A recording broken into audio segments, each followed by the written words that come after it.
We expect to hear from him, and he tells us whether a serving armed officer can endorse candidates. But I think that anyone who wants to participate in politics must first leave the armed forces.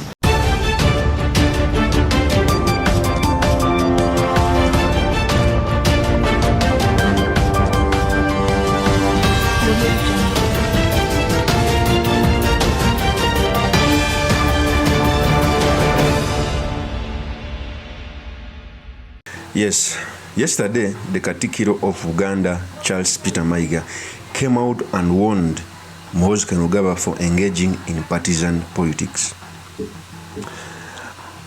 I think a few days back I came out to tell you that building a nation requires everyone, and to streamline a country like Uganda, we need cultural institutions and religious institutions, because at least everyone can subordinate to those institutions.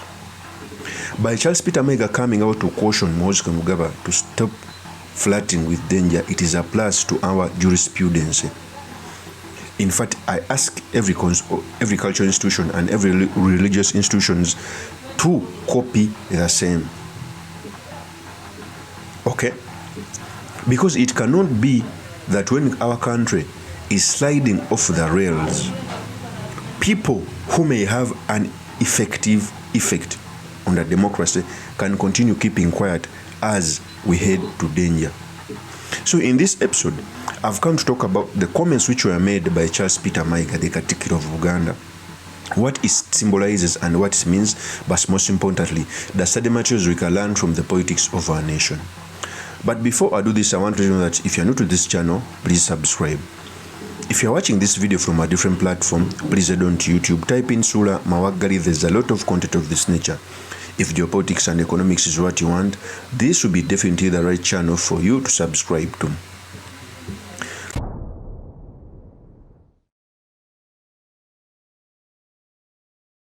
First of all, a few days back, Katikkiro, the General Muhoozi came out and echoed sentiments of one declaring that he's supporting the president and NRN, yet he's the sitting CDF. For those who don't understand, our constitution criminalizes a soldier to engage in partisan politics, so it is a crime. Secondly, Muhoozi came out and said that after his father, the military and the policeman should take over the country. That also defeats constitutionalism, where everyone can have a chance to become the presidency.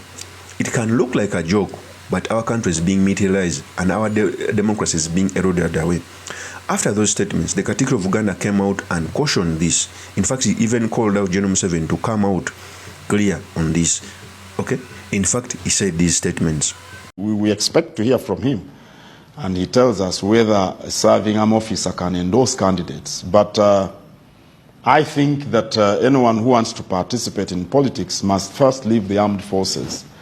The army, the police, the prisons, and other security agencies, I think people must resign their commissions or they must retire, and then they participate in active politics. Regardless of the... That is the Katikkiro of Uganda. We must ask ourselves, these are the signs whereby every cultural institution should come out and pronounce itself. The reason as to why the Buganda kingdom has always been strong is because it's always on the forefront of fighting for the country.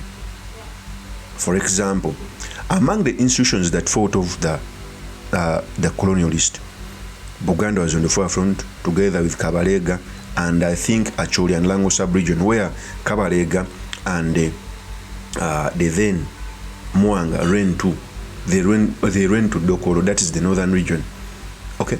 But the four fighters were Buganda and Bunyoro Kingdom.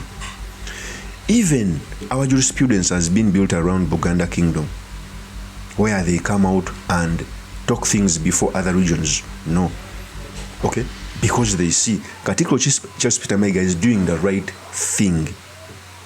How I wish the cultural leader from the northern region, Achan, okay, I think it's called Achan, His Highness, in the Lango sub-region comes out, the Toro, the Busoga sub-region, those prime ministers from there come out and echo their statements, because they have a stakeholder. I was discussing with a person, I think 3 days back. I told this person that every Ugandan has where he subordinates to, or where if that person tells him something, he'll do. For example, most Ugandans are subordinate to their cultural institutions, that is kingdoms or their culture. Most to their pastors or sheikhs, that is religion. Those people control the emotions of people. Those people can control direction. If they come out and speak about unconstitutionalism in the country, it is a plus. Imagine if all cultural institutions echoed or put out a statement, most Kanuga would come out and maybe apologize. But they are keeping quiet because some of them are bold, some of them are threatened, some of them, like the Mumbere, was attacked. Uganda is being taken to that dog. Uganda is being played with like Russian roulette by the first family. It cannot be that Moses can come out to say that only men in uniform can lead the country. It defeats the constitutionalism. Okay? So by Katikkiro Mayiga coming out to echo those statements, it is a plus for our democracy. Okay? And if Katikkiro Mayiga says something, other cultural institutions must follow suit. Because in history, like it or not, Uganda has always been forward in matters of economics, in matters of the economy, in matters of politics. Even when the colonizer was brought to Uganda, when they were able to take over Uganda, they took over the whole country. And when Uganda started fighting the colonizers, they lost the whole country. So it has an effect. When such an institution comes out to make a statements on the illegalities of General Kaguta Museveni and his son, all cultural institutions must follow suit. Because at least history tells us that Uganda has always seen things before other cultural institutions, so they must follow suit. A clear example, even in our independence, even leaders who have left power, or those who have come power, at least they have had a connection with Buganda Kingdom. When Obote wanted to be president, he had to make an alliance. When Museveni was fighting in the bush, he had to bring the Kabaka of Uganda in the bush. When Amin wanted to consolidate his presidency, he had to bring back the dead body of the then Kabaka Mutesa to Uganda. So the Katikkiro Mayiga coming out to comment on the constitution, we must back him.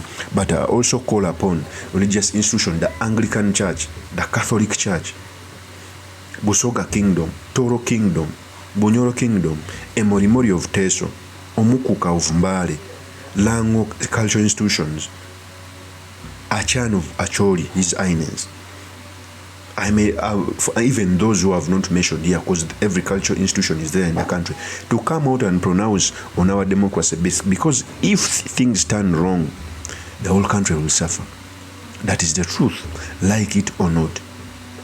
So by Katikkiro coming out to echo those statements is a sign that that Uganda is moving off the rail, and it's incumbent upon us to come out and put it back to the rail.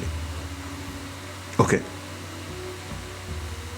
Because our problems must be solved as a country, and we all know our problem has always been unconstitutionalism and life presidency, which must be solved if we are to move forward as a country.